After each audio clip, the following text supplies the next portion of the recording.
महाभारत की कुछ कहानियां आपस में जुड़ी हुई हैं, जैसे कि 8 वसुओं की कहानी, उन वसुओं का माता गंगा के द्वारा जन्म देना, और शांतनु और माता गंगा की कहानी। ये पुरानी जन्म की कुछ ऐसी कहानियां हैं जिसका हमें नहीं पता। मैं आज आपको सारा वृत्तांत एक एक चीज मैं आपको बताऊंगा। एक बार क्या होता है कि 8 वसु अपनी पत्नियों के साथ वन में भ्रमण कर रहे थे।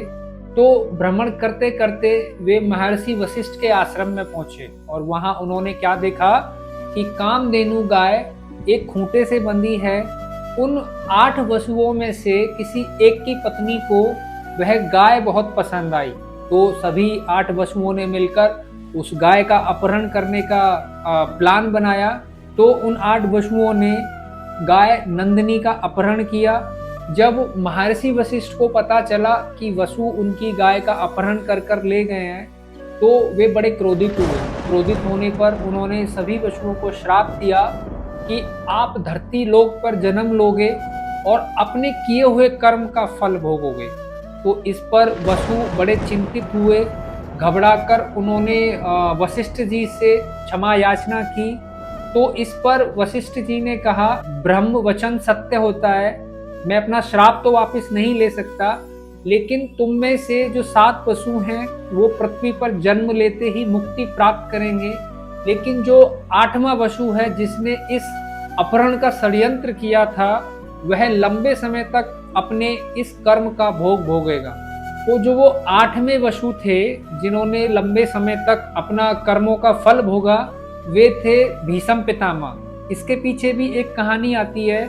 एक बार एक राजा महावीर बड़े ही धर्मात्मा और उन्होंने बहुत सारे यज्ञ किए, जिसके फल से उन्हें स्वर्ग लोक प्राप्त हुआ। तो एक बार क्या हुआ कि स्वर्ग में ब्रह्मा जी की सभा चल रही थी। तो वहां सभी देवता और राजा महावीर भी बैठे थे। तो अचानक से वहां देवी गंगा आई और एक हवा चली। जैसे हवा चली तो उससे देवी गंगा के वस्त्र उनके तन से हटे। तो सभी देवताओं ने अपनी दृष्टि नीचे कर ली, लेकिन जो राजा महावीर थे वे देवी गंगा को एकाएक देखते रहे। उधर गंगा भी राजा महावीर पर मोहित हो गई। तो जब ब्रह्मा जी को पता चला तो उन्होंने उनको श्राप दिया कि जो ये दुष्कृत्य तुम इस सभा में कर रहे हो, पृथ्वी लोक में जन्म लोगे और आप भोगोगे। तो जो राजा महावीर थे वे अपने अगले जन्म में हस्तिनापुर के राजा शांतनु बने और देवी गंगा और शांतनु की शादी हुई। एक समय की बात है, जब महाराज शांतनु गंगा नदी के किनारे भ्रमण कर रहे थे तो उन्होंने दिव्य स्वरूप वाली देवी गंगा को देखा। तो जब उन्होंने गंगा को देखा तो वे उन पर मोहित हुए और उनसे विवाह का प्रस्ताव रखा। देवी गंगा ने विवाह का प्रस्ताव स्वीकार किया, लेकिन उन्होंने अपनी एक शर्त रखी कि आप जीवन में कभी भी मेरे किसी कार्य पर कोई प्रश्न चिन्ह नहीं लगाएंगे, ना ही मेरे किसी कार्य में आप हस्तक्षेप करेंगे। तो दोनों का विवाह हुआ। विवाह के पश्चात देवी गंगा ने एक एक करके 8 पुत्रों को जन्म दिया। तो जन्म के पश्चात वे अपने हर नवजात शिशु को अपनी धारा में प्रवाहित कर देती। महाराज शांतनु कुछ ना कह पाते क्योंकि वे अपनी शर्त से बंधे थे।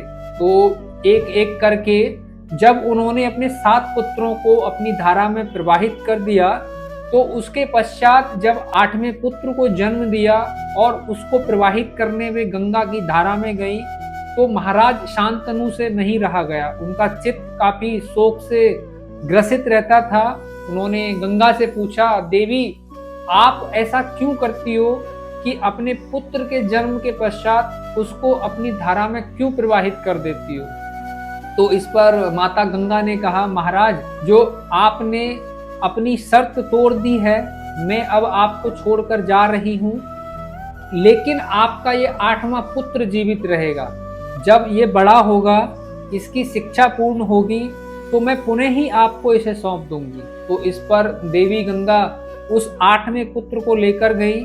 तो काफी समय व्यतीत होने के बाद जब महाराज शांतनु गंगा नदी के किनारे फिर से भ्रमण करने आए, तो उन्होंने देखा कि एक नव राजकुमार ने बाणों से गंगा के प्रवाह को रोक रखा है। जब वहां आए उनसे पूछा तो दिव्य स्वरूप वाली गंगा अपनी धारा से निकलकर महाराज शांतनु के पास आई और उनको बताया कि महाराज, ये आपका वही 8वां पुत्र है जिसका नाम देवव्रत है। अब मैं इसे आपको सौंपती हूँ। इसमें एक कथा और आगे आती है। एक समय की बात है जब महाराज शांतनु यमुना नदी के किनारे भ्रमण कर रहे थे तो उन्होंने धीवर कन्या सत्यवती को देखा और उनसे विवाह का प्रस्ताव रखा।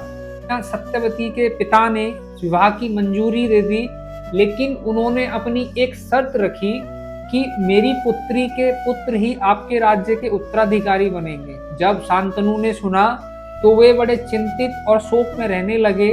उनकी चिंता और शोक का कारण जब देवव्रत को पता चला, वे उनके पास गए और धीवर से कहा कि महाराज, मैं आपको वचन देता हूँ कि आपकी पुत्री के पुत्र ही हमारे राज्य के उत्तराधिकारी बनेंगे। तो इस पर धीवर कहने लगा कि महाराज, मुझे आपकी बातों पर पूरा भरोसा है क्योंकि आप अटल सत्य बोलते हैं, लेकिन अगर आपके पुत्रों ने ये दावा किया राज्य का, मेरी पुत्री के पुत्रों का क्या होगा।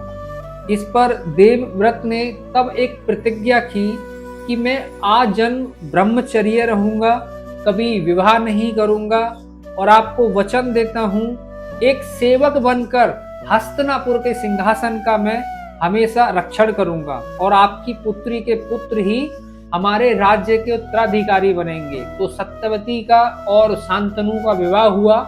उनसे उनको 2 पुत्र हुए, चित्रांत और विचित्रवीर्य। आगे की कहानी मैं नेक्स्ट वीडियो में बताऊंगा। तब तक के लिए राधे राधे। मेरे चैनल को सब्सक्राइब जरूर करें ताकि मैं आपको हमारे सनातन धर्म की सभी ऐसी जानकारियां आपके सामने लेकर आऊं जिसके बारे में आपको नहीं पता है। राधे राधे।